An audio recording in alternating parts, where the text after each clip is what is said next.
charges of obstruction of justice for helping his colleague, wanted Senator Ronald De La Rosa, flee the Senate premises earlier this month. This as authorities raided an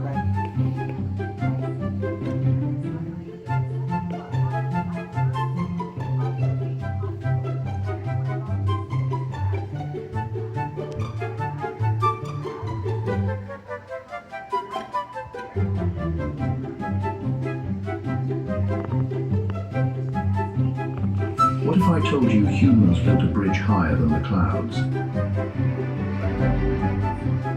This thing hangs 565 meters above the river, taller than the Eiffel Tower.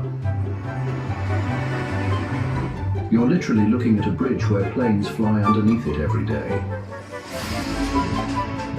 Driving across